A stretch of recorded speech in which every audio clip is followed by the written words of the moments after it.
Good morning, everyone. I welcome you all in the online refresher course in the chemistry hosted by Department of Chemistry, Gujarat University, Ahmedabad. On behalf of Dr. Jagdish Joshi, Professor Director, UGC HRDC, and Dr. Dilip Wasawa, Assistant Professor, Refresher Course Coordinator, Department of Chemistry, Gujarat University. Hello, I am Rusvi Gandhi from Department of Chemistry, Gujarat University. I welcome you all to today's first session of Mr. Manish Yadav. Mr. Manish Yadav has done MS in Analytical Instrumentation from MP in 1998, presently pursuing his PhD in Bioanalytical Chemistry. He has more than 22 years of experience in a biopharma R&D, bioavailability, bioanalysis, GXP, QMS, audits, and trainings. He is CEO and founder of Ethics and Consulting and Result Solution Ahmedabad. Also WHO trainer, BABE trials and inspections, Geneva, Switzerland. He has experience of a train and trainer, Ministry of Skill Development and Entrepreneurship, India. Authored 50 plus research articles published in a reputed international journals. Delivered 50 plus invited talk and national and international conference. Established and successfully run 2 CROs, 3 BABE centers and 9 bioanalytical labs. As auditors successfully conducted 300 plus third-party audits and trained 1,000 plus bioanalytical clinical BABE, QA, GCP inspectors and regulators globally. Executed the first HPLC MS and MS experiment of bioanalytical lab of Aurobindo Bin, GVK Bio and Vida CR, worked for a reputed companies like Lambda, Toronto, Cadila and many more. Thank you. Okay.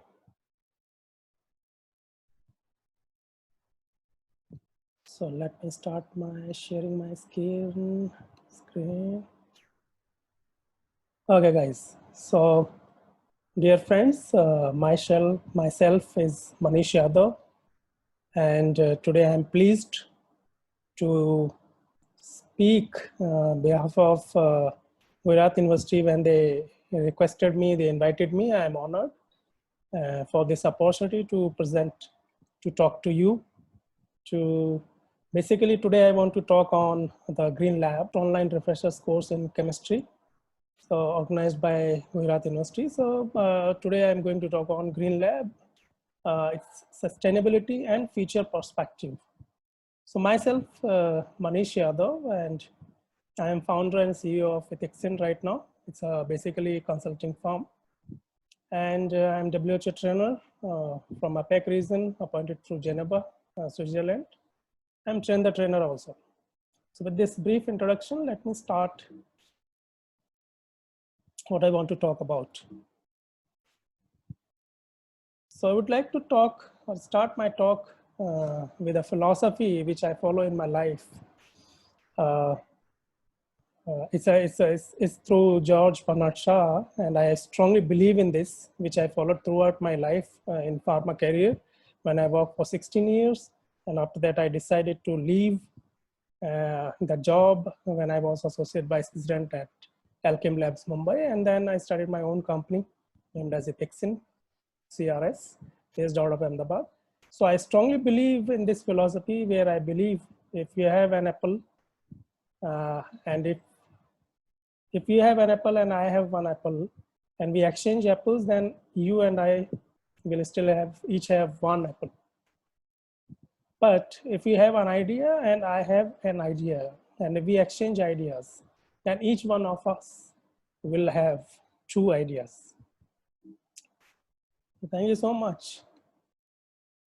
Now, with this is the outline of my presentation. So part 1 will be around, I believe, 40 to 45 minutes. There we'll discuss 2 chapters: understanding of bioanalysis, bioanalytical lab, and its dynamism, basically the progress.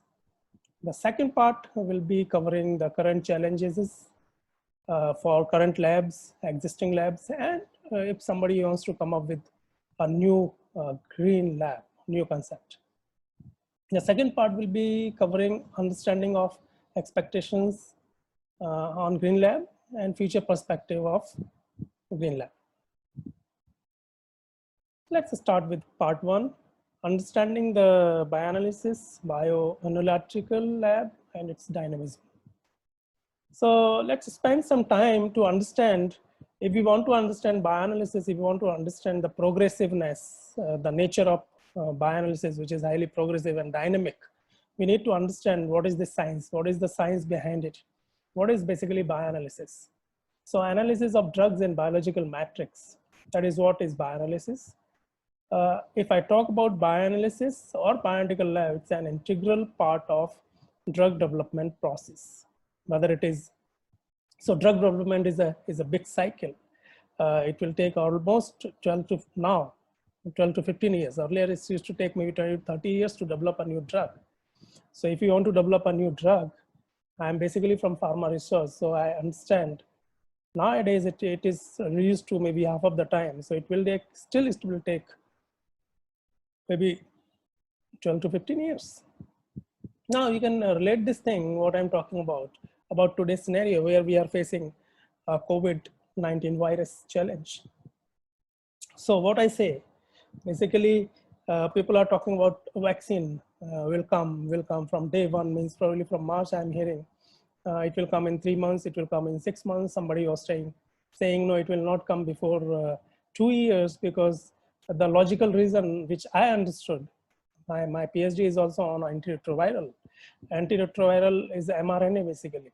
And when we talk about COVID-19, it is also mRNA virus. When we couldn't find the vaccine for mRNA virus, which is existing from last 30 years, how it is possible to find even a good vaccine for a new virus, which just came in existence within even 3 years, if we get, it is a big achievement. Proper vaccine I'm talking about.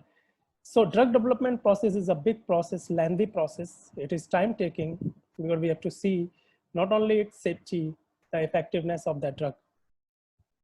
So bioanalysis, anywhere when we talk about PK studies to support drug development programs, bioanalysis is an integral part.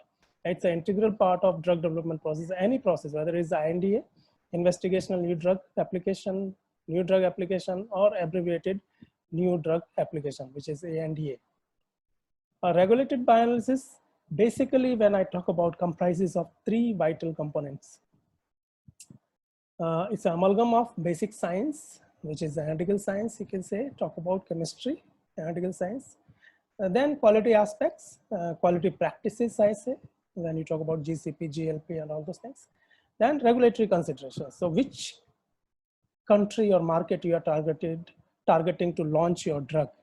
So that country's rules of the land, the regulations will be important.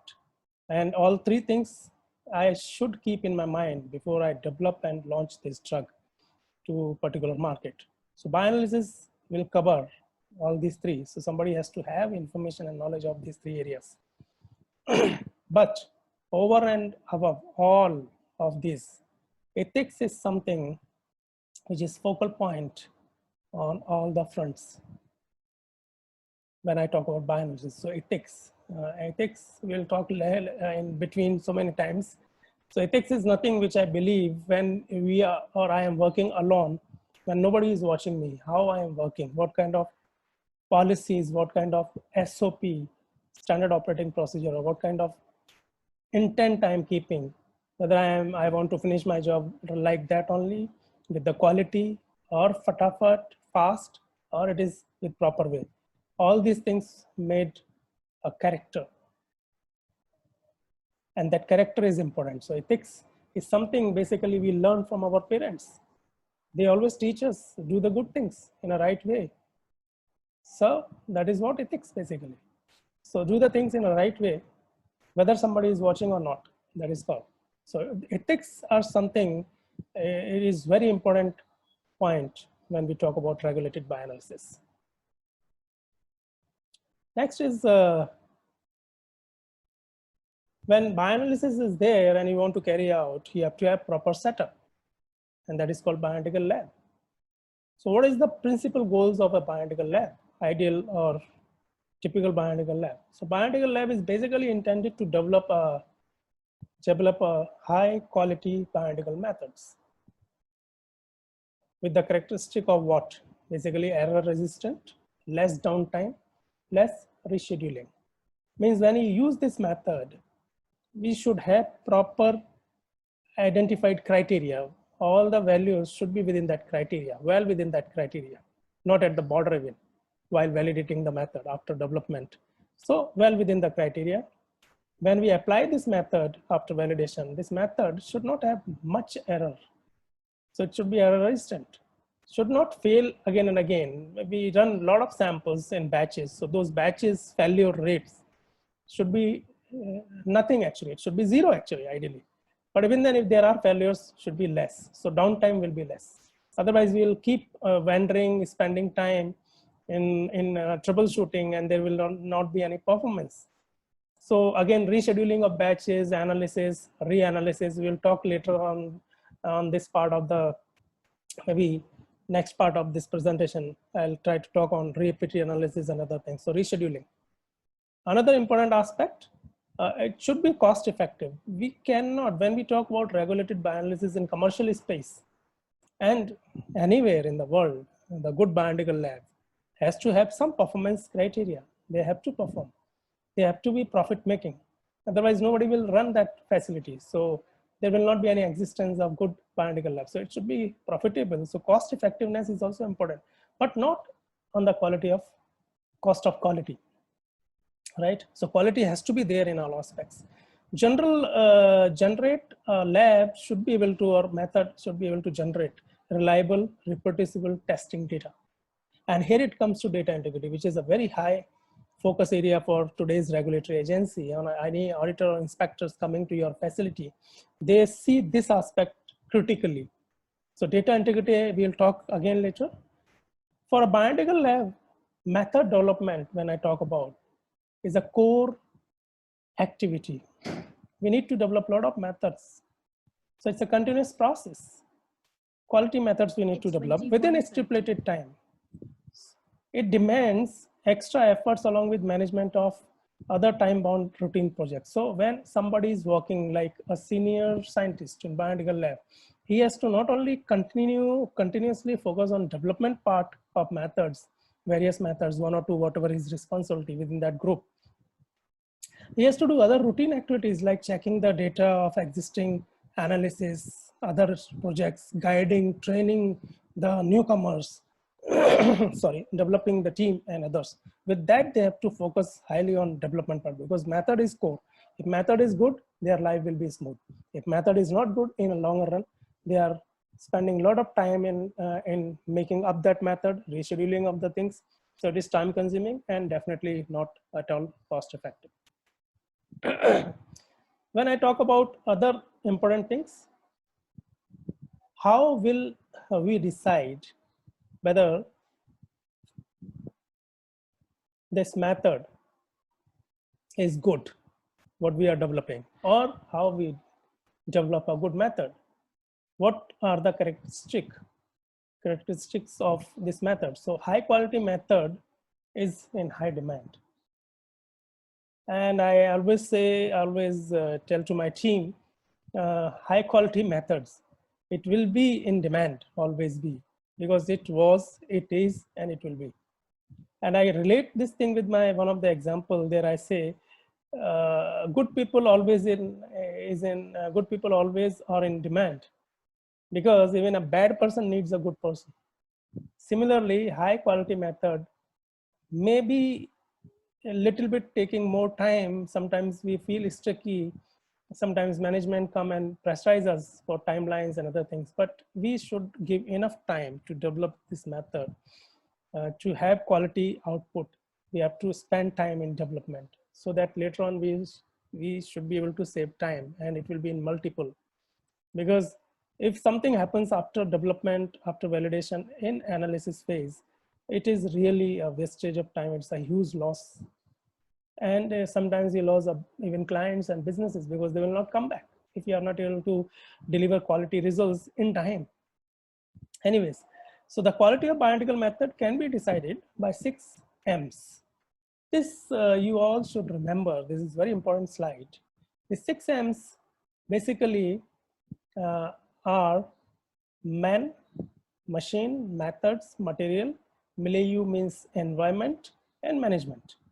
So quality of any method, analytical method or bioanalytical method, will be decided based on this. And we should focus on these sub-criteria also while developing the method. Like when somebody is trying to develop a method, we have to have skilled manpower. We have to have skilled manpower. Machine has to be calibrated, robust and qualified. Only then we can use this machine.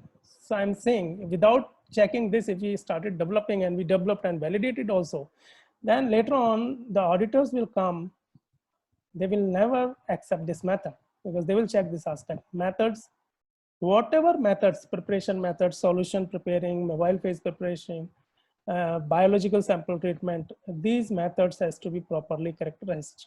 Again, it's a part of development, then we validate those processes also. Should be suitable and documented properly. In regulated bioanalysis, I say, where I'm saying reg bio, it's a regulated bioanalysis. Short form is reg bio. Here, the science is very important, as you all know, in analytical science. So science is important, but equally documentation is very important. If we don't know how to document my experiments, we are not the people who can sustain in bioanalysis, regulated bioanalysis.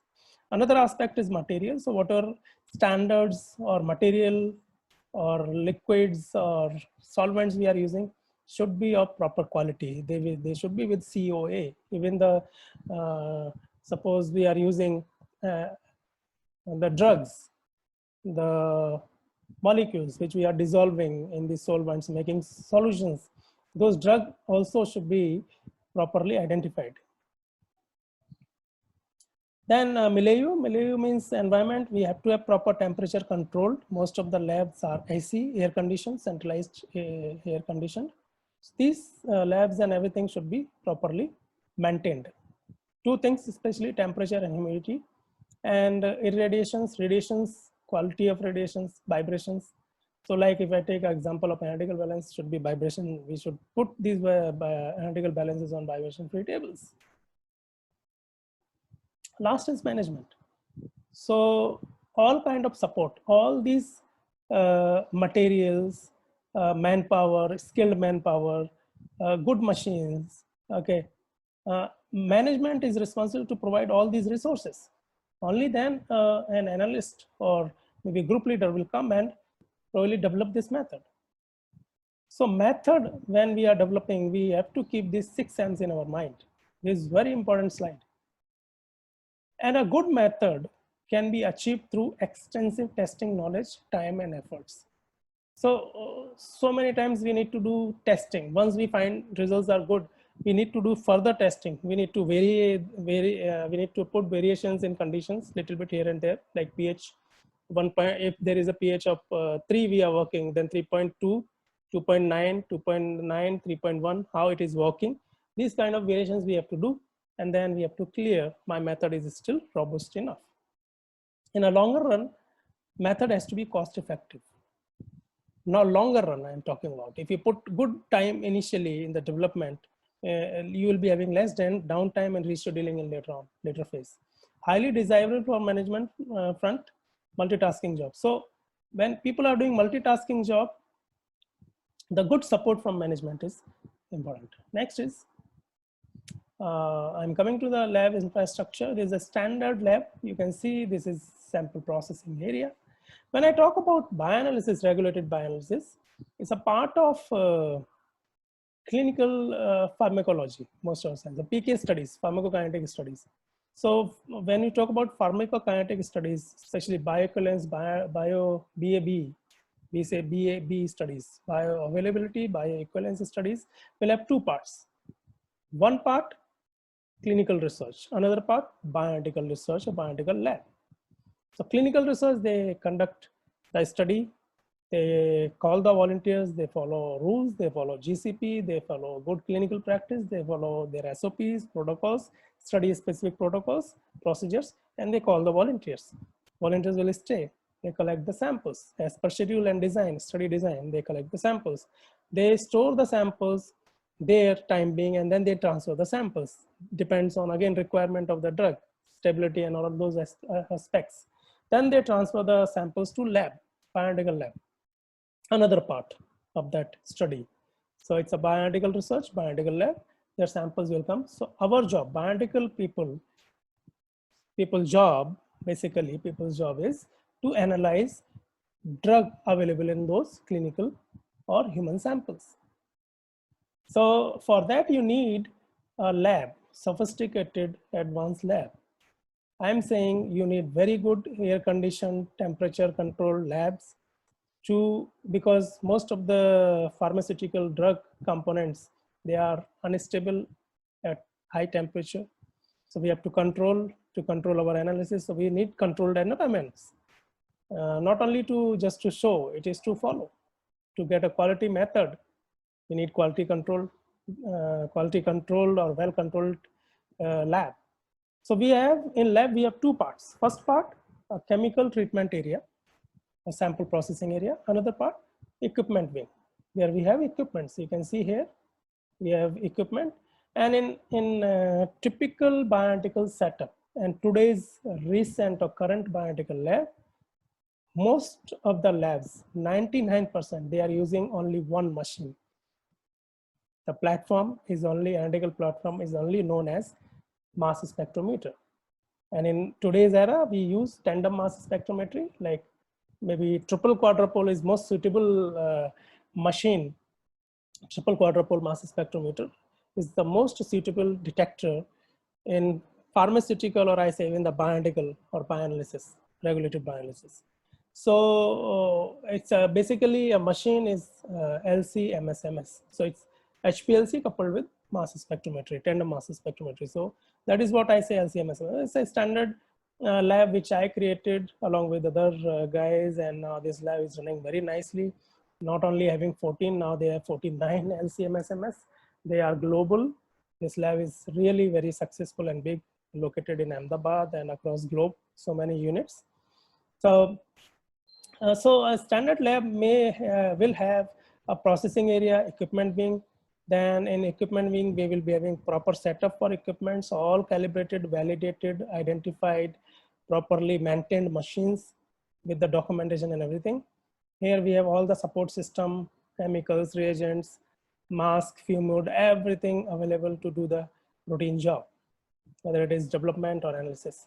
We have to have a centralized temperature monitoring system. Standard is 0 therm. For deep freezers and other freezing devices like refrigerators, we put our working standards, reference standards for analysis, for making solutions, and then analyze those drugs. Watson LIMS, it's a LIMS. We'll talk again in second part, what is green about that, right? So the next is, okay. So it's a typical bioanalytical setup. So typical bioanalytical setup, there I talk about, I say everything starts from HOD, so head lab operations. I say then he's having a lot of hands. There maybe in charge of the lab will be the second authority, like senior principal scientist, then group leaders, then senior group leaders, then group leaders, bench level people like analyst and lab supporting staff. Here we say custodians, maybe washing people are doing those guys, maybe undergraduate and that kind of qualification we need. But from analyst onwards, I say the postgraduates are being preferred. Then maybe equipment engineer is on site, or maybe they outsource this activity.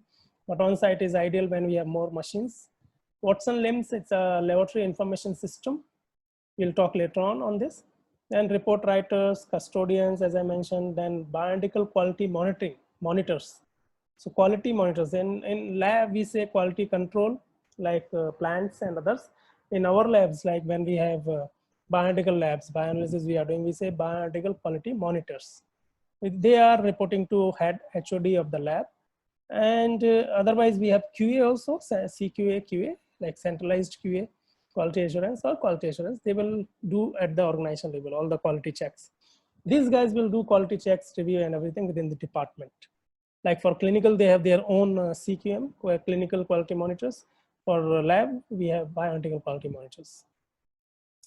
Right, so and ideally it was very old data, 92. Now in the same lab where I talked about, located in Ahmedabad, we have more than 500 people. So now coming to the important aspect, when somebody is going for development, what is the starting point? So I'm just covering quickly. Like they have to have proper literature search. So these are the few references. I'm not going through reading each and everything. You can refer even later on. But these are the standard research articles, what we follow, what we read and follow. So these are standard reads recommended, like EMA guidance, strategies for matrix effect, which is very important criteria to qualify a method. Then you have LCMS-MS methodology, HPLC-MS-MS methodology. Brazilian guideline is also considered a standard, but the most important standard, which is I say gold standard to follow, even to develop a method, the criteria what we draw from the guidance is US FDA guidance. US FDA guidance for industry for bioanalytical method validation. The first guidance came in 2001, and second draft came in 2013. Then again, final guidance came in 2018, and then some other things. So we have also some good reference for the guys who wants to develop a good method. So what we are targeting when we are developing a method in bioanalytical lab, especially in regulated bioanalysis area, we need to have a good reproducibility of that method. So method has to be reproducible, method has to be robust, robust method finalization and testing protocol. So robustness, how you check? You have to have proper testing protocol. I'll give you a glimpse for example, how we do that. And method ultimately has to be fit for the purpose. It should not be very, very hi-fi method, like for research publication purpose we are doing, because we have to perform within the time frame. That method, somebody will outsource. So if I talk about contract research organizations, CROs, they get the business from pharma research companies where they are not able to manage the outflow, the basically overflow of their work, they give outsource to other companies, third party, which are good and cost effective. So they give there. Basically the quality also has to be there. So they expect very good quality methods because somebody is paying, they expect, and within time. If you are not able to give the results and the desired data reports on time, it is useless for them. So method has to be fit for the purpose, good quality and within the time frame. It's a typical bioanalytical workflow. I am just trying to explain you. So how it is? If I talk about method development, so bioanalysis basically having three parts. So first thing, method development. Second thing, method validation. And third is bioanalysis. Yeah, analysis, basically analysis of subject samples or samples which you are getting in lab. So first part is method development. So everything start from collecting the information, literature search, as I shown the references, and then we make solutions. So we need to weigh that particular component or drug material. So we weigh and then we make solutions. Next is we prepare samples. So how you prepare sample in bioanalysis? So bioanalysis is to be done in blood.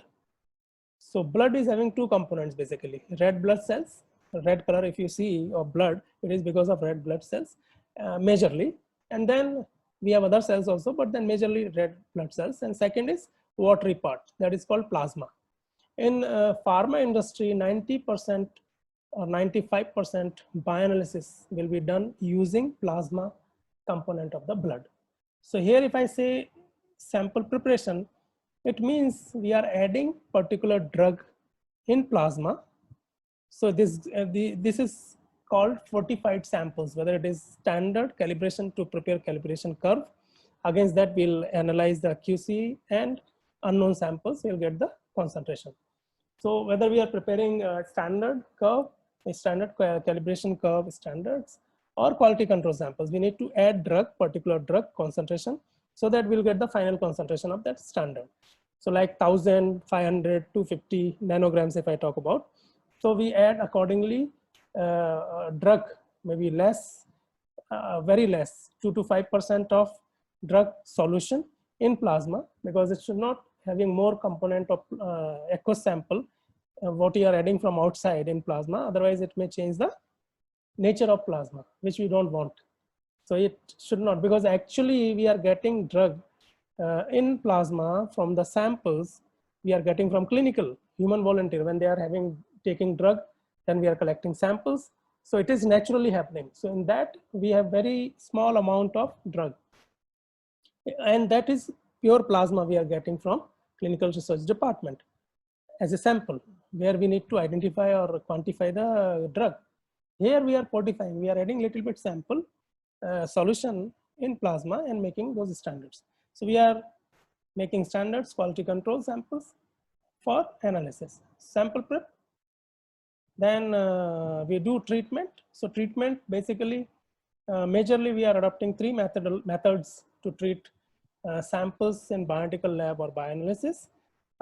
First is protein precipitation, where we just add the acid or methanol or acetonitrile, so that this plasma with the drug, basically we mix it. So we make it as a standard, then we add this acetonitrile or acid. It will suspend the solid part. Like plasma is having a lot of protein, fats, so it will suspend all those things. We get supernatant solution. That solution can be simply taken out and injected on the machine, whether it is HPLC or HPLC MSMS. So this is the simplest way of doing the sample prep or chemical treatment. So protein precipitation, so protein, fats, everything will suspend it. Supernatant can be taken out after centrifugation. So you mix the acid, then you centrifuge, and then it will be a clear supernatant liquid. You can take it out. LLE, it's a very old established process where you can have liquid extraction.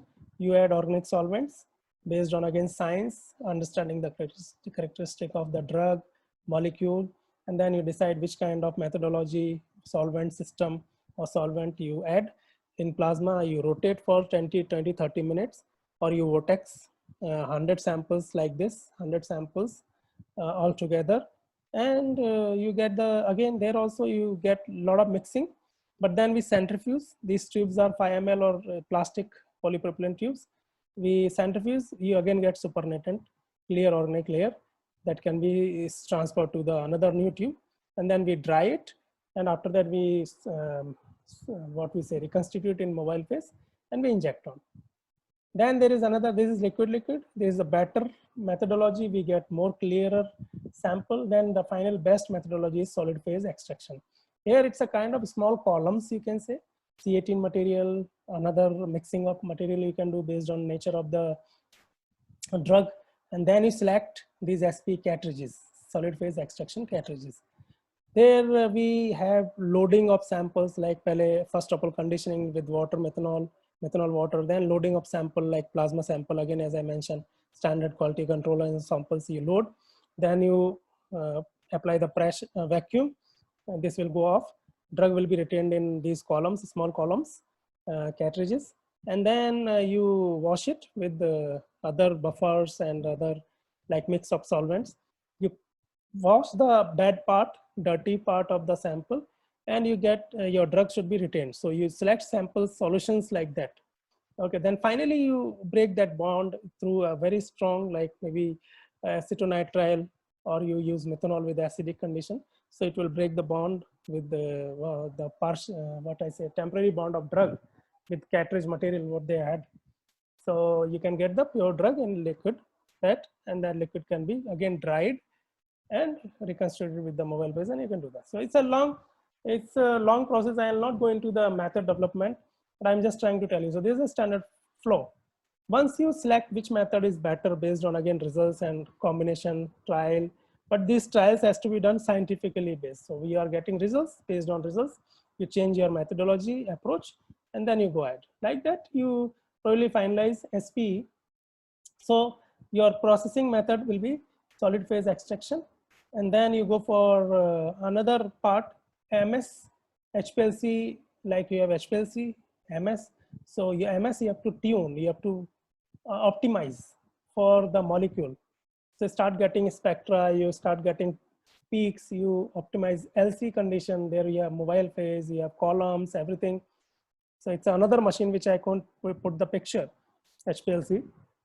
So you have three components here, basically. So method development will have sample preparation methodology, HPLC optimization, and optimization of MS.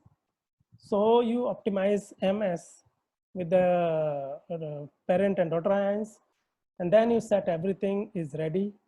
Okay, there also mobile phase selection, again, a lot of chemistry, pH. Based on that, you select your columns. Column chemistry, you should know. You know solvent chemistry, you know mass spectrometer, so you know physics also a bit with the chemistry. Once you are good in this, you can develop, optimize these conditions, and then finally you get the bioanalytical method. It's a bit complicated. It's not typical analytical.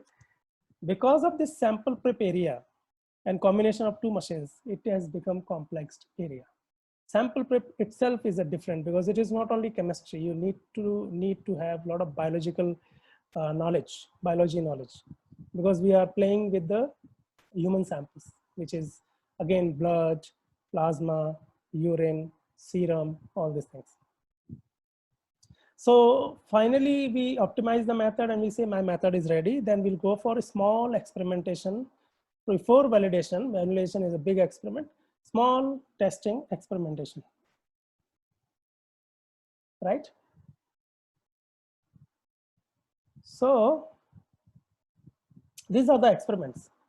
We do precision accuracy batches, we do recovery experiments, we do specificity like selectivity, whether my method is selective or not. We do matrix effect. This is again related to selectivity, but more intense methodology. And then wet extract means in liquid state my drug is stable. Then we again matrix effects. Another part is phospholipids. We check different masses. In presence of these masses, how my method is working. Should not be any interference or suppression, like some signal enhancement or signal suppression because of the presence of anything. Finally, stability studies, a lot of like benchtop stability, long term. In deep freezer, we put at 29, minus 20, minus 80, and then we put for hours, we put for days. So we check long-term stability, we check short-term stability in solution, in plasma, in clean samples. So a lot of things we need to do. But these all small version, like some 3 samples, and less overall batches. In validation, we have proper guidance, how many samples, how many batches you need to do. So those minimum experiments you do. But still a good method development person, if somebody wants to develop a method, will take 8 to 30 days based on molecule criticality, molecules complex nature, and knowledge of the person. This is a typical testing protocol. I think if you are not able to understand all these things, it's okay. Because it's a high level protocol for bioanalytical people who are doing in routine. So as I mentioned, you might have heard these terms, but that's fine. Linearity, precision, accuracy, sensitivity, equipment. We do reproducibility check using different equipment, different column, different analyst, and ISR, and then matrix effect evaluation, right? Specificity, ion suppression, post-column infusion, all these selectivity, crosstalk. Two molecules are not interfering with each other, so quantitation is okay even in presence of other molecules. All these things we do, because in human body we can take other drugs also in presence of one drug. So all these things we anticipate, we get the literature, we test in lab, and then we say, clinical guys, okay, these things are okay, we can take care, you just give the samples, we'll evaluate. Stock solution stability, benchtop stability, freeze thaw, like we freeze, then we thaw. Remove the sample, put on bench, put for some 1 hour, then again you vortex process, and then again you freeze, again you do thaw. As a 3-4 times we do. So 0 hour, fresh samples we analyze, then we analyze third cycle. So against that we compare. So a lot of good things, interesting aspects. Some other new experiments we need to do, like whole blood stability, interconversion, analyte reactivity, concomitant medication. Like this information we'll get from the clinic. Based on that, we decide our experiments and do that. Batch size, more samples, 100 samples, 200 samples. Now coming to the method validation. Very important aspect, as I mentioned, US FDA EMA. EMA is European guidance, US FDA is US guidance. These two standards are gold standard. But if you talk about one, then I say US FDA method validation guidance is gold standard for bioethical people. So you follow that, we follow that.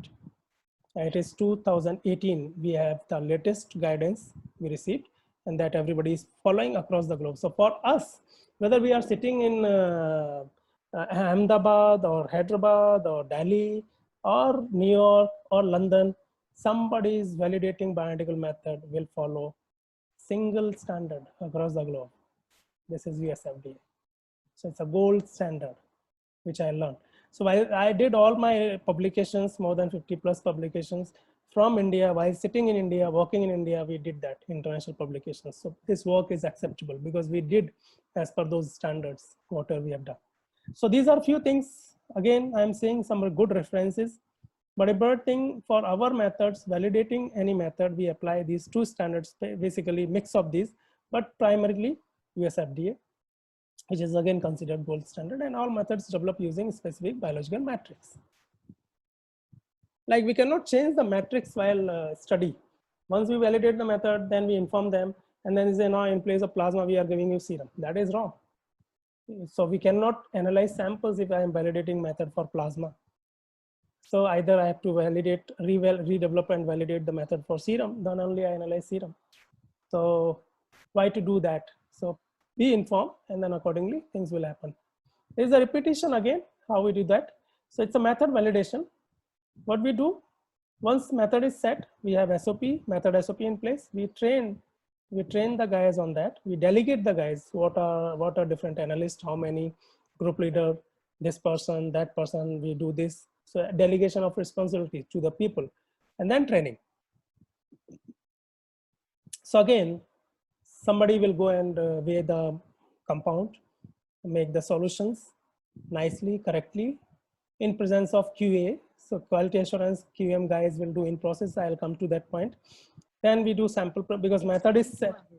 So method is set, right? And everything is set. Sample preparation, I say sample preparation is done according to method SOP. Then these experiments, these many experiments we need to do that. So we do everything, then whatever data is being generated, data compilation somebody is doing, report generation is happening, and then group leader will check by 100%, and then bioanalytical quality monitoring people will do 100% check, QA will do 100%. In some cases, QA will do 50% or 30%, maybe 10% based on their SOP. So validation is a regulated area, understand. When somebody is coming from outside agency like US FDA or European agency to audit our facility, this document will be checked against the guidance available, whether we followed those processes. Our SOPs are designed based on those guidance. So, and report and everything will be there. So QA report will be there. So they start with report, then they'll check the data, they will check the machine, everything is okay. They will check the preparation forms, what we record. So everything will check against the report, then a report against the regulatory agency guidance. All these things will happen. Standard validation will take 5 to 10 days. Now there are some other areas like deep freezer custodian. Deep freezer, so deep freezer custodian will do a lot of good things. They issue the samples, electronically it is happening. And sometimes deep freezer custodians will have multiple job responsibilities, like column custody also in their custody, columns and plasma and standards. So the single guy or maybe 2-3 custodians team will handle these 3 things. So, but standard practice, they are more responsible to manage these samples. So samples are coming from outside, they take inside, they document it, store it properly, documentation will be done. Then whenever there is a need, they even issue these samples to the lab the analyst will do as per request, processing and everything they do. And then they return these samples as soon as they thaw, and they take these samples. They return these samples, which will go inside the defreezer. And then, these samples, once they treat the samples properly, will go to the machine, and then records will be to the checking, and then finally archiving. But all these things can be done like this deep freezer sample. When we are storing, managing, we have to have temperature monitoring device 24/7. It should record all devices, like 1, 2, 3, 10 devices across the facility. Continuously, there should be temperature recording, and we should have logbooks. So whenever sample coming inside, going outside, they should record it. Now, another important quality department in lab is bioanalytical quality monitoring. They monitor everything. Like they monitor, review all kind of data. They do in-process audit of sample preparation. They do in-process audit of weighing the compounds, machines, calibration standard, deep freezer standard, how they are maintained, and then processing, how they are processing as per SOP. Okay, so QA, they inform to HOD, they inform to QA also. And then they do a lot of preparation of maintenance and calibration schedule, and maintaining those things, reminding people on time. So BQM is a core activity in bioanalytical lab to maintain the quality. Now, I talked about basics of bioanalysis and a typical bioanalytical lab. Now, why I'm talking about all these things? Because I want to talk about green lab. What is going to be the future lab? But I feel one thing which is important to understand before I proceed for that part is to understand bioanalysis is a dynamic field, dynamic area. Basically, regulated bioanalysis is highly dynamic area. Why it is happening? What are the reasons? Let's discuss that. So, dynamism. From last 2 decades, if I talk about bioanalysis, like I started my career in 1998, so it is now more than 22 years. I have seen tremendous advancement in scientific area. Earlier, we have very few literature available online. Now, if you go in Google and search LCMSMS, you find lakhs of articles and papers and publications, right? A lot of things, white papers, conference reports. I type in 2000, I remember 2001, 2002, I was in Hyderabad. I was there. I typed LCMSMS in Google. I didn't find single file. So that's a way of advancement happened. Now, what happened with that 2 decades basically, better scientific clarity, understanding of allied sciences. Like bioanalysis is not a single science. It is an amalgam of 2, 3 sciences. It's a chemistry, it's physics, it's clinical, biological, and formulation, because formulation department is basically formulating the drug, which we are going to dose to the subjects or volunteers in clinic, and we are getting samples, analyzing. So I need to have probably this information also. When there is a trouble, there is a challenge. If we are having this knowledge, will be helpful to me to investigate challenge and find the solution. So advancement now, even in the allied sciences like clinical and formulation, we correlate and do the things.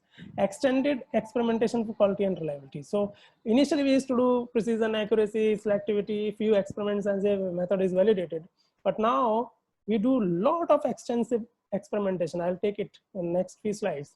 What type of experimentation added now with the standard one.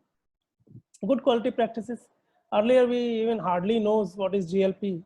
Just common sense we used to utilize and used to do that. But now we have a lot of good quality practices available. GLP was long back came, but people realized and started understanding last decade only. So, but in bioanalysis, not only GLP, we'll talk about the quality standard also. We need to have other good practices also, because it's a mixed hybrid science. So for hybrid science, we need hybrid standard practice.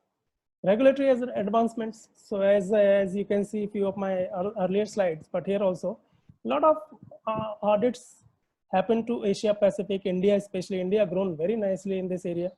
In 1998, we were nothing. And by 2010, 11, we were probably among top few countries, states in world, like after America and Europe. Along with them, we are considered very good in bioanalysis actually, especially regulated bioanalysis. So a lot of inspection, because we did a lot of work for US FDA and Europe. So a lot of agency inspections triggered. They came and they audited and they find, obviously, people do good or bad. When do work, mistake may happen. So they find a lot of gaps. They issued warning letters. We were lucky, we learned things. We used common sense. We did extra. When we were confused, we did extra. Some people, when they confused, they didn't do, so they got caught. But we were okay, lucky. In some cases, so I'll not praise myself, but I say there are few guys who did very good job, even that confused area. But now things are very clear actually because of these advancements. So what happened? A lot of inspections happened, a lot of gaps, findings, observations came to people, a lot of failures identified during inspections, which were again considered as crime. So they issued warning letters, they issued 483, means that's a kind of notice of concern from WHO. Okay.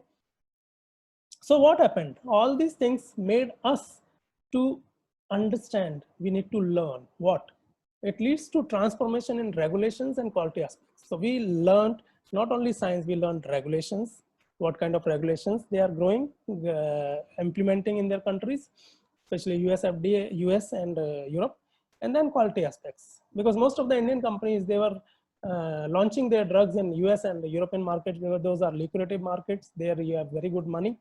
And with quality, if you launch, if you use your drug, you will get very good clients. They can spend money for their health. So that is the reason a lot of audits came from those reasons, and we learned. But out of this outcome, we learned a lot. This leads to transformation in regulation and quality aspects.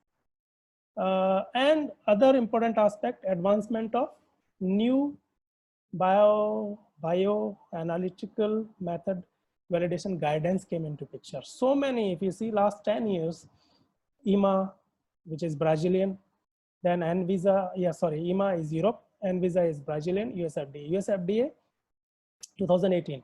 And I mentioned 2001 was the considered gold standard. Now again, 2018 is also considered gold standard.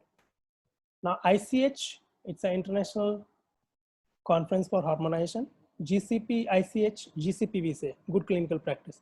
ICH, GLP we didn't have, but ICH now came trying to come up with draft, already they came up for bioanalytical method validation. So we need not to worry about now any country will follow just ICH. It will become gold standard once it is there. Okay. So it's a time to smell the coffee and go ahead. Okay, so what kind of dynamism basically? So I'm sure till this point of time, you guys probably understanding. So science, when I talk about bioanalysis is a highly dynamic area in terms of science. Extended testing for selectivity and biotransformation. Now this is based on recent developments. So now we have to do conversion, back conversion, interconversion kind of experiments. There we say the drugs are not interacting in the sample when they are present. And what is happening, then how we identify? So we have protocol. We test these drugs, mass spectrometer. We put all the transitions, and then we try to see something is appearing in presence of other drug. In this channel, something is coming for that drug also. Molecular drug, molecular formula we'll check. So we check a lot of checks and done at sample preparation level, at mass level, and then we try to say no interconversion or back conversion. So we have designs.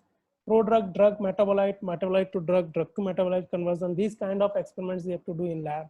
Matrix effect, like basically in presence of when you have liquid and you inject on MS, and when you have injection and you are getting signal, when you have plasma and you are getting signal. So in presence of plasma components, either your signal on MS will increase or decrease. That is called matrix effect. Matrix means plasma, sample environment, urine, plasma, blood, from where we are extracting. So components are getting extracted along with the drug, and those components may hamper or enhance the area of the drug, which is unwanted. We want to have same area, like we validated for 100 nanogram, we are getting 1000 CPS, like some unit of MS response, then we should get 1000 only. If it is happening 1200 or 1500, it is wrong. So we can get overestimation, or if it is reducing, then we can get underestimation. So we don't want that because we are into quantitation, it should be perfect. And for most of the bioanalytical area for standards, like we have to have within 15% ka limit. So it should not more than, in any experiment, within 15%. Except of LOQ. So if it is LOQ, lowest limit of quantitation, like in place of, okay, 20 nanogram is LOQ. So that 20 nanogram is also a lowest standard or lowest quality control. There we have 20% variation, that is okay. So another important thing, incurred sample reproducibility, ISR, incurred sample stability, incurred sample accuracy. These are the new things which we, incurred sample means the actual subject samples we need to use, and based on that we evaluate whether my method is working or not. So we analyze the samples once, we get concentration, profiling, everything. Then we analyze another time. So now this value 1 and 2 matching or differentiating. So we can say method was working nicely on day 1. After validation and everything I'm talking about, it's an analysis day 1, and day 15 when I run MS and everything and did process and get the results, 15 nanogram, 15.95, 15.9 something, within 15%. That should be within 20%, 2 days. Okay. So if it is happening, method is under control. If it is not happening, another day, different results, method is not under control. So we have to do the stability, as I mentioned, whole drug, incurred sample stability, these will be done using the samples. So now I was hearing a news where people are saying your thoughts and your dreams will be captured by a chip. So the world is also dynamic. Now COVID came, you know. So regulated bioanalysis, science, people say science is almost done. Means when you know chemistry, it is okay. But I say a lot of good science you need to learn to sustain in this field. When I talk about quality standard, as I mentioned, here we have chemistry because we have biological samples coming from biological origin, human. So you need biology. We have, so GCP, biology means, human means GCP, good clinical practice. Okay. Then GLP, you are having lab, you are doing experimentation, this and that, GLP. But in post analysis, when something happens during analysis, you need to do investigations, corrective actions, training, and so many things, root cause analysis, impact analysis. This is a part of GMP, post-analytical phase. So you need to understand this is hybrid science, you need hybrid quality standard. So bioanalysis basically involves human samples. Here it comes to GCP, analytical equipment and laboratory, GLP, qualification, failure investigation, root cause, impact, GMP. So which standard I should apply for bioanalysis? When I talk about dynamism, why it is dynamic, I didn't know. But then as soon as we grow, we understood the whole world, and I'm not talking about myself, I'm not talking about India. Whole world went into that dynamism.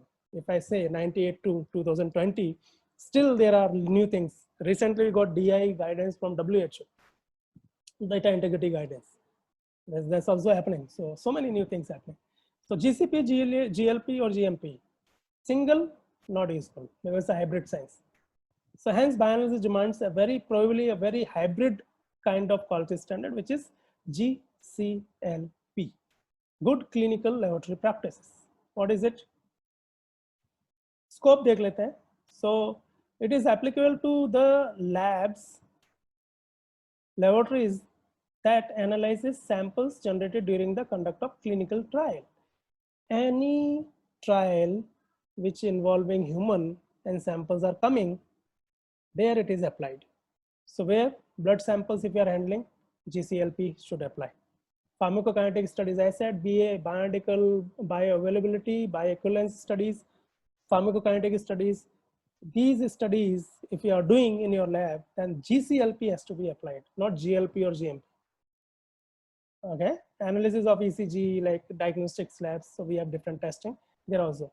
So GCLP is concerned with producing reliable results which are reconstructible. So it is again a kind of GLP, like good laboratory practice, but it's a good clinical laboratory. It is more relevant, filling the gap of sample management and other aspects of clinical samples. So it is more suitable. GCLP provides a bridge between GCP and GLP, which was not there. So what it does, it ensures the reliability, quality, integrity of work and results, which are GLP expectations. It also ensures proper handling of human samples, chain of custody, sample management I'm talking about. Getting the samples from clinical, storing, then again giving to analyst for sample processing in lab, then again getting back. This should be under, because we are handling now human samples, not only chemical samples. So good clinical practice has to be applied. Ethics has to be applied. Ethics are very important focus for clinical medical practices. Doctor, when you go to doctor, anytime we raise question on doctors working, because we believe doctor is God. Why we believe? Because doctor is doing his job without anybody's supervision, following good ethics. That's why we say God. So GCP is more of ethics, GLP more of processes, GMP highly process based, but GCLP it's a mix, emotions, clinical, human, and machines everything. Now, what kind of dynamism happened in regulatory? I divide into three areas when we didn't have anything. So before 2001, in 90s, we didn't have anything. We had some white papers, workshops, reports. Based on that, we devised reproducibility, accuracy, specificity, those kind of experiments we used to do for validation also. No much guidance. Second era, I divide post-regulated regulations era. There, 2001, I say demarked area in bioanalysis where first gold standard, first regulatory guidance for bioanalysis came for validation. US FDA, May 2001. Now it is a dynamic area because we have went through a lot of challenges, changes, big work, a lot of things happened globally. So a lot of conferences happened, problems, challenges discussed, white papers came, research articles came, machines improved, nanograms, picograms in place of micrograms. We went down to now femtograms. So many development happens, so many regulations change happened, so many GLP, like when we say quality practices also changed. All these things happened. Sorry. Okay, so that is highly dynamic area. So regulatory wise, I say is a dynamic area where we are living today. And now, very good example I would like to tell you what happened. How much dynamism. See, GCP didn't change much. If you see the GCP first guidance, maybe 20 years back, and today, not more than 12 to 18% changes you see. But if you see GLP guidance, or if you see method validation guidance for bioanalysis, bioanalytical method validation guidance, 2001, you just check, go and check, read on my recommendation. And now you read 2018. Even you read after 10 years, only 2011 EMA guidance. There is a huge change, 40 to 50% change in guidance. You understand? It's a regulation basically. It's a law of the land. 50% change in laws. It's a huge change, even in regulatory. So how can, see, when the whole world is changing, how can I be sustaining without changing? Same thing is today I am realizing when COVID came in our life, right? So anyways, so it's a highly dynamic area, and this dynamism, probably I gave some examples so you might have realized, and that's the reason we need to be continuously on toes if we want to sustain in this area as a scientist, bioanalytical scientist, or even the lab wants to sustain, they have to be really progressive in thinking. So now the part one, second thing, what are the challenges for existing lab, and if you want to go for a good lab in future? So these are the few challenges I say very quickly. I can go through and then we can move to the second part. So first challenge, I say the repeat analysis. People, this is still a gray area, PK repeats especially.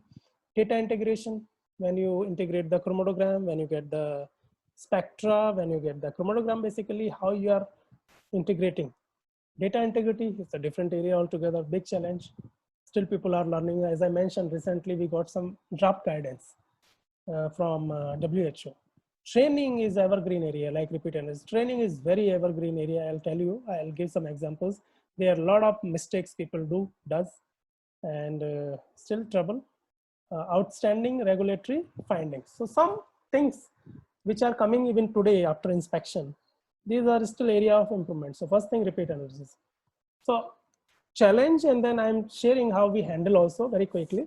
So most of the time people find they repeat the sample, they do the repeat analysis, but without rational, without reason. Reason has to be there. And for that reason, withdrawing that reason to guide for this reason, a newcomer, suppose I am trained, a new guy is coming and he wants to do a repeat analysis, we have to have SOP in place, good standard operating procedure. What other things should be there? We need to know the documentation part. We should document initial and repeat both the values nicely, clearly, no cutting, nothing. Reported results and online in time with the time and signature. You record everything with the time and signature. So we design different forms there we fill while doing the activity in lab.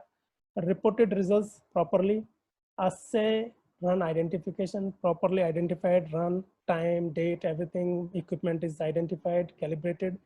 Reason for repeat analysis clearly you mentioned. Why repeating? There is a poor chromatography, there is a loss of samples, it seems half of the area something you are getting, so reason has to be there.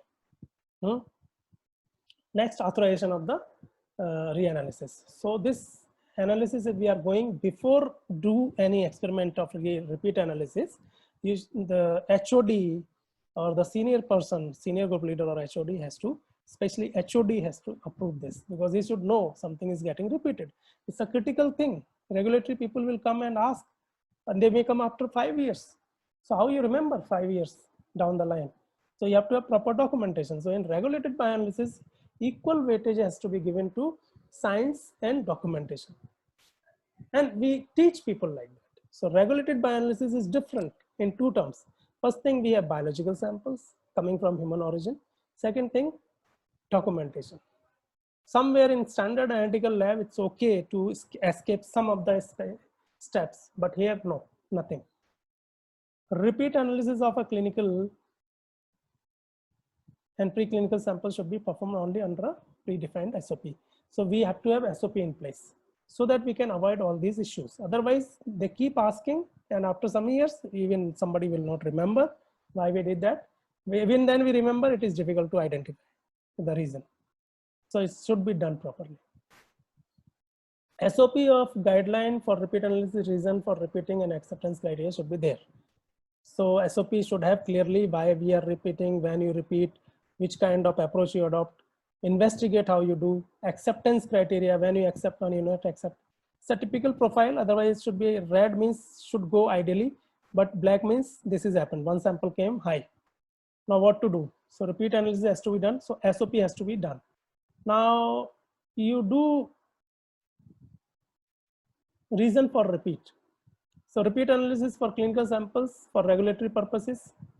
Sometimes regulatory will ask, do repeat this, why didn't you repeat? We got good results, accepted, we submitted, but they observe, they say, no, repeat this sample. So we repeat that, that may be one reason. We repeat inconsistent replicate analysis. We repeat earlier analysis and repeat analysis, we have different values. So again, we go for repeat. That is also another reason. Sample outside the assay range. So we have 100 to 10 nanogram to 100 nanogram calibration range. This is my range, concentration range. But sample is coming 120 nanogram, higher. So we need to dilute and we have to take it in that range, and then we anticipate it should be within the calibration range. That kind of assays we need to do. Equipment failure, processing errors, poor chromatography, this peak is not proper for that sample, we can go for repeat. Inconsistent PK data. This is very gray area. That's why I'm saying repeat analysis for PK reason. PK data is very gray. It's you need a lot of expertise to identify and handle this kind of samples, because whatever you do, your approach will be challenged by regulatory, because they doubt you did this to correct your result and pass your study. Possibly with this result, black one, your study may fail because of variation, because of this one subject. But if you do like red one, if you get your sample somewhere here, it may pass. So there is a lot of questions. How it happened, why it happened, why first time it is wrong, why second time it is right, you did some manipulation, all these things. So it is very gray area. So ideally, repeat analysis must be avoided. So what I said, development. You have to have proper time spent in development and validation, and validation do properly with the guidance, latest updated experiments. And then you try to run your method with the skilled trained people. Trained, I say, training is important. So that less error free. We have done lot of studies without any error. We have qualified lot of inspections without any critical findings. It is possible to do the good job honestly and recognized at international level. We need a lot of hard work learning for that. That is what happening. Anyways, next. So data integration. Next point. So when we have chromatogram, we integrate that we have to have SOP in place, like as I mentioned. And if you go for reintegration, there should be SOP why you are doing reintegration. Initial data and second data, reintegrated data, we have to put there what was initially. So there is not proper because of batch parameters. It is not taking peak properly. So I am doing manually or something like, or changing that particular chromatogram. We do even the processing of data as a batch. So we set the parameter for batch. 100 samples will be processed in a batch by software. If we do one not coming okay, one peak, again we are changing the parameters. Then they ask questions. So we have to have reason, recording properly, SOP, why we are doing, right? And original data and reintegration data should be reported. Data integrity is a big area. I'll not go much into this, but I have to go through some slides. It's really big area. So data integrity, dynamism. Okay, so data integrity basically what? Data quality, confirmatory, consistency, data reliability, no duplication. This is the data quality. Data integrity is the degree to which data are complete, consistent, accurate, trustworthy, and reliable. Data governance measures should also ensure that data are complete, consistent, and enduring, available throughout the life cycle. So I am going to talk about data integrity because we find a lot of difficulty after so many years. Actually, we were never trained on data integrity. If you do the job rightly, there is no issue. But because of pressure, big labs, a lot of people are, a lot of manual interventions, say one person, one project, 20 people are working just to have expedited analysis. So issues are coming. Dynamism of bioanalysis makes data highly dynamic. Now in bioanalysis, regulated bioanalysis, basically we have a lot of data. So data is also dynamic because things are changing. Means regulations also changing. Okay. So data integrity importance. Data integrity issues importance. If I talk about only one thing which I want to mention to all of you, if we are sensitive enough about the regulated bioanalysis, it's a very sensitive area. If any issue happens related to data integrity to this area, basically it is not only impacting the business of the that lab or company, it is impacting all the employees and country also. So it's very serious. We have to do our things. It's a legal obligation now to report accurate and correct data. So it is not like my choice. I do good job or not do GLP, non-GLP, GLP options we don't have. If you want to do bioanalysis, we have to follow this. Data integrity issue break trust on the organization and all these things. So it's a serious thing. So when I'm doing, I should do my job properly, whether I'm manager, analyst, or custodian. Now this is not a very old story. This is the 27th July 2020. I'm not mentioning the name of the company and other things, probably you'll not able to see that. But this has happened recently, and some of the molecules now, drugs are banned in Europe. This CRO, one CRO of India conducted some studies. These studies are failed in evaluation after inspection. They couldn't defend their queries. And now the medicines which launched after these studies, those are banned. So you can understand now the whole market products they brought back is suspended. So you can see the impact. And the image, Indian CRO did wrong. It's a big thing. Maybe one or two guys might have done something wrong unintentionally, but this is the impact. Big. So what we do, data integrity, to understand data integrity, to follow properly, we have guidance available, ALCOA guidance we say. So it's like the data has to be attributable, legible, contemporaneous, original, and accurate. This guidance. So as per how you do this, we have guidance. We do everything correctly. I mentioned whatever I'm telling you, if you do correctly, we are following Alcoa. We never learned about Alcoa, but we never faced any problem. So this is what they now ethics and everything they mentioned in writing in this guidance. Alcoa Plus is something what is being now followed, not only Alcoa. So Alcoa Plus, 4 more components they added: enduring, complete, consistent, and available. This happened in last 2-3 years. Earlier, 3 years back, Alcoa from WHO, now Alcoa Plus came from MHRA, Europe. Okay, let's move quickly. So 2 new concepts which I presented a few days back to Agilent International Webinar Symposium, you say. Globally, we launched that. That time I proposed 2 things which I am proposing and which probably our brainchild, we invented this almost, you say. So data integrity, these are the new concepts. Data integrity issue avoidance strategy, we say DIAS. These things if we follow, understand and follow, we can avoid bad remarks from agencies. Another important thing is meta-analysis, which is being taught by US FDA to me through some webinar.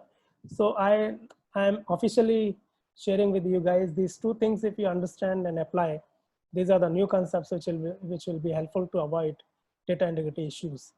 Alcoa Plus obviously is a guidance. These 3 things, if we take care, will not face problems. Sorry. So, okay, next. So what is data integrity issue avoidance strategy, DIAS? We have to have 2 things. I should divide into 2 parts. Mitigation strategy, basically. So it's a mindset. Mindset means when you are reviewing our own data, when I am reviewing my own data, I have to think like a FDA inspector. I cannot do like, okay, fine, you are my friend, I can do lightly. No, you have to behave and review the data as an auditor. Does it look right? Does the conduct and data support the overall package? So data is there. Are you able to reconstruct the study analysis like it is happening in front of you, or there is some link, missing links? Those things you have to check. Ultimately, when I talk about mindset, thinking has to be like auditor. Another thing, mindset of proper conduct and data handling. It's a part of culture. So we have to have culture like that in our lab, where people should think right only. How to handle, how to conduct the experiment, how to handle the data correctly, ethics. Everything, everyone is important and responsible. So nothing is big or small. I am a custodian, sir. What is my job? Nothing. No. If I am a management heading the department, you are a custodian. I have my job, you have your job. Everybody has to do his job properly. Nothing is big or small. Because your job or my job, if I don't do properly, it may cause problem, not only to our lab, to the country, to the region. So organizational culture is important when we talk about mindset. That is where we need to train guys, and these trainings, these things cannot be done if something is not done earlier properly in the beginning of the lab when it is getting constructed or building. Then you need a rigorous training for all these things. Okay, generic plan. Good system you have to have in place. Security controls. People should go through their login. Nobody should use common password. Is a good documentation, good data management, and any scope for removing manual intervention. Can we automate? So second part of my presentation will talk about that. Keep record every single injection, everything, whatever is happening, record it. Don't cut the dates. Single line, new date. That's all. That is the way we do GLP, the documentation. Protect data, ensure proper locations, proper server, validated servers, computers, computer system validation, everything should be in place. Periodic review of the computer system, acquired data, SOP to ensure data quality. This is very important thing. We need to devise not only conducting, reporting things in our SOPs. We need to devise proper review process as a part of SOP to review our equipments, analytical equipments, computer system, data, SOPs, data quality. We have to have periodic review within the department to save ourselves, to make updated, to save ourselves. Even after 5 years, somebody will come, we are ready. Or tomorrow somebody comes, we are ready. That is what. Train employees on proper, so in time, that is important. Train employees on proper data handling, as everyone is responsible for data integrity. Periodic training, awareness session on SOP and DI guidance. So data integrity is latest, and lot of concerns are coming related to data integrity. That's why I'm saying data integrity is very hot topic. And there we need to have proper training and awareness sessions regularly for not only data integrity guidance, method validation guidance, for SOPs what we have in place, and SOPs are not correct, then we need to update those SOPs, and then we need to train. Data audit as an internal process, or you can do the third party, you can allow third party to do for yourself. That is also possible. So preparatory inspections should be a part of your processes. There it should be presented. The entire audit has to be presented to staff like your actual regular inspection is happening.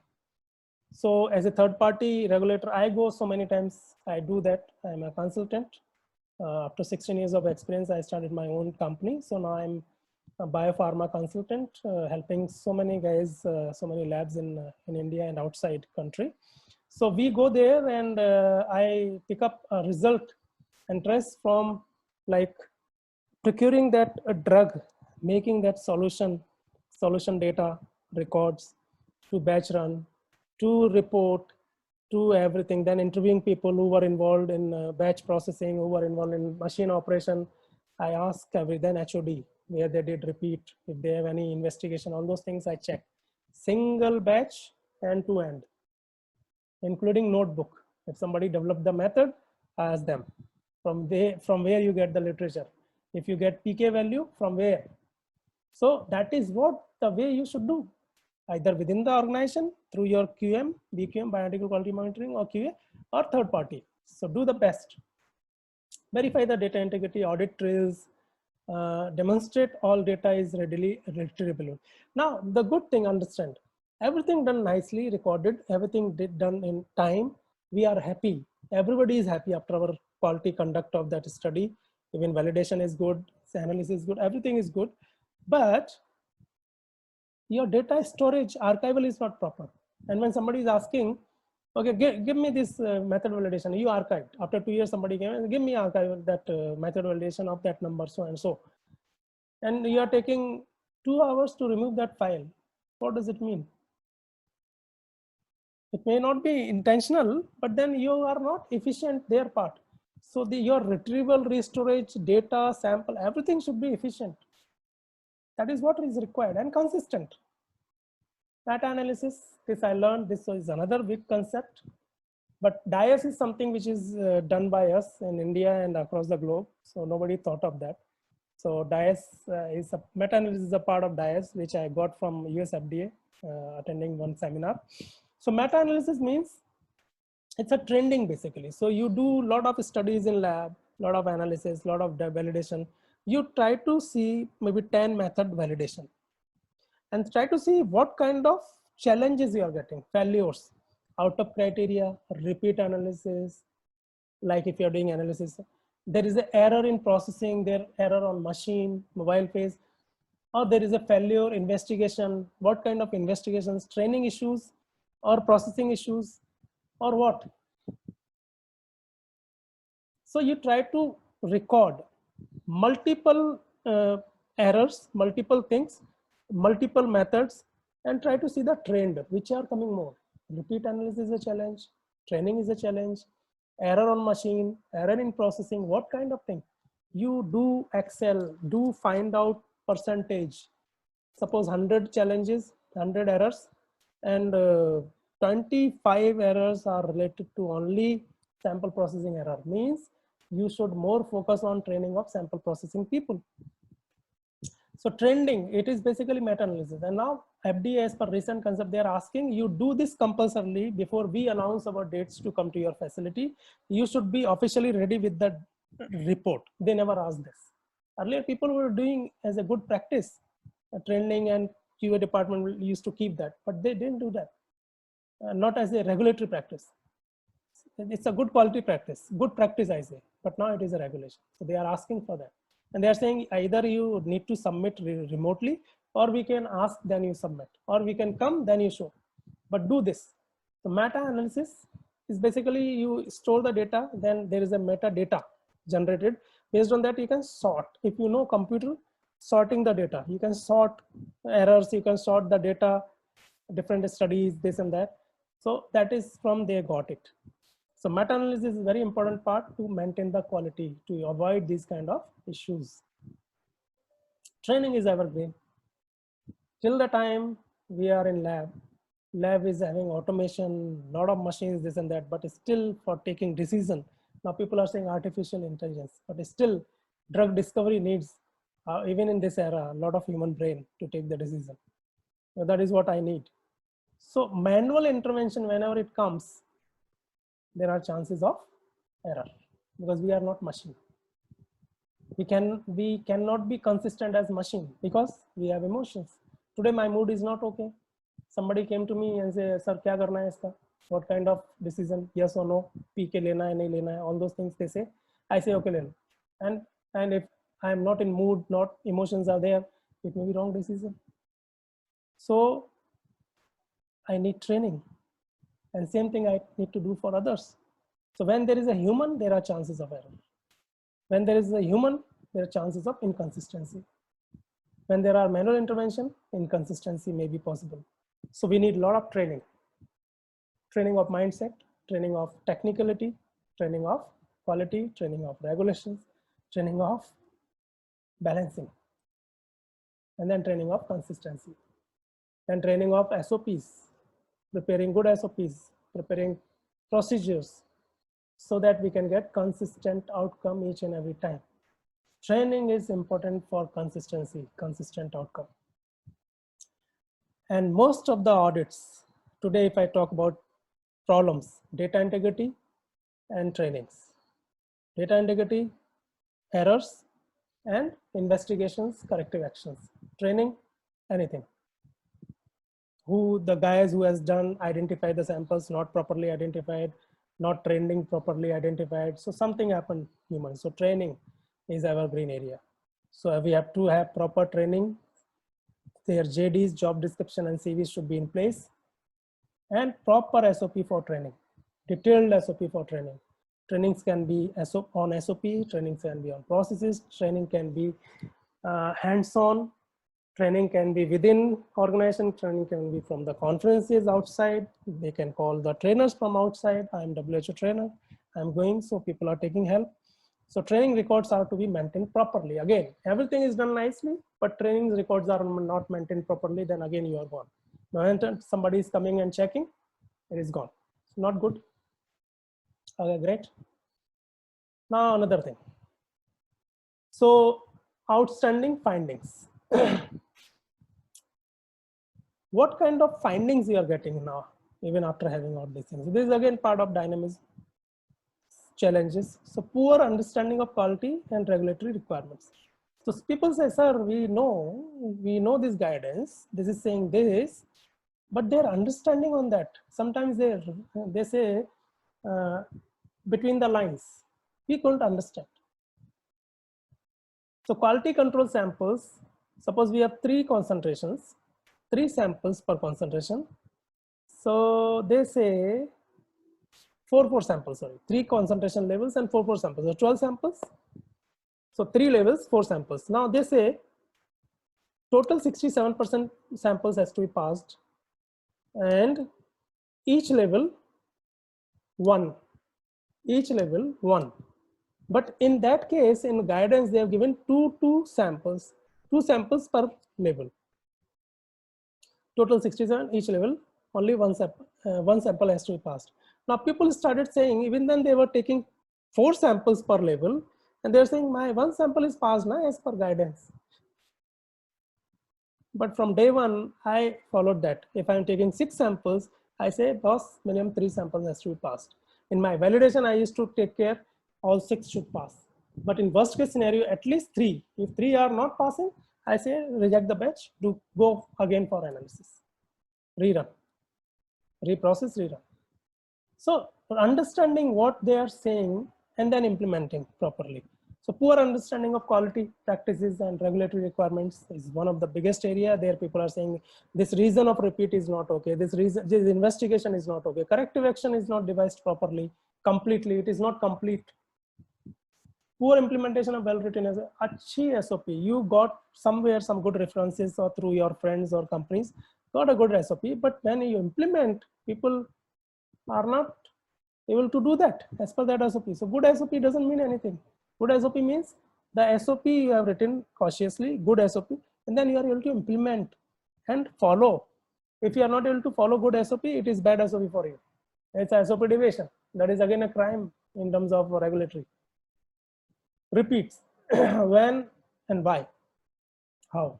So when you say repeat, it's a very critical area. Repeat analysis has to be done properly. When you need to do, should define in SOP. Why you are doing, reason has to be very clear.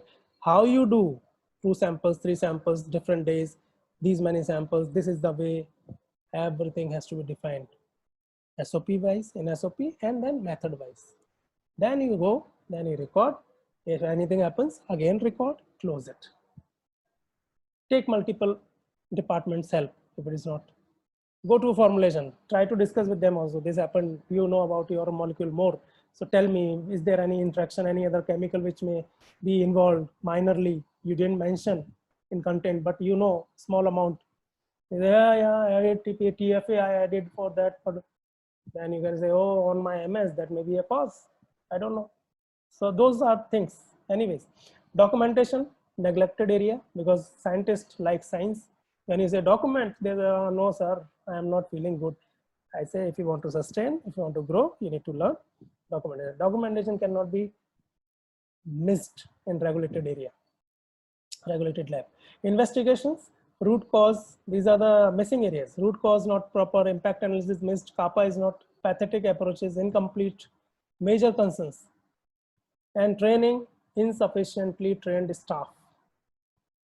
Lot of pressures to perform, limited resources, less budget, more profit, less manpower, more work, and people want to go on time. People are not like earlier. People are giving hard work even after 6 years, 6 o'clock, they are working 12 o'clock in night and they are not crying. But today's generation, you know, they need to do so many other things. So they may go on time, but if they are going on time, then we are compromising on quality. So properly trained, mentally, physically, scientifically trained guys, and then they should understand their job. Every job is important, nothing big or small. Insufficiently trained is the major maximum findings we are finding in this area. It's a very important area. So coming to almost the end of this first part, where I was talking about dynamism, we discussed, or I talked about, or we understood about the bioanalysis, regulated bioanalysis, bioanalytical lab, okay, and so many other things. But then the dynamism and why it is dynamic, and then how it may impact our life or bioanalytical lab's life. Then we talked about even challenges. Now I'm coming almost the last part of this, last slide of this part, where I'm talking, raising some questions so we can move to second part nicely and we can start with a big bang, right way. So what is green? Quality science with ethics. This is what we need to understand if you want to go ahead with the right mindset for the lab. In my average lab, I need to convert into green lab. Green means the best identical lab for me, ideal lab for me. So quality science you need to understand. With the ethics we need to perform. Alert and ever ready. Today, if somebody is coming, I am performing, and somebody is coming to check my job, I should be ready with the documentation and science and everything for audit. Isko kehte hain audit ready. Gaps are still here. Training and kappa, as I mentioned last slide only, training and corrective actions, investigations, those are the areas where we need to develop. We need to be trained ourselves. We need to be alert. So are we ready to change and adapt? Adaptive to current and futuristic changes and challenges. We'll talk about this in next part. So we have to be adaptive. If we are understanding this part, then we are ready for Green Lab. Green Lab is really going to be very good. I'll show you. Innovative as solution to challenges. Innovative as solution. So challenges will come when you work. Mistake may happen. Challenges will come. But then, are you innovative enough to find the solutions? Mentally, physically trained, training wise. Okay. So paperless environment is what is the target. So we have to be automated as much as possible. Paperless, is it possible? It is possible. That is what we are going to talk in next part. Ultimately, fit for purpose. A lab has to be fit for purpose.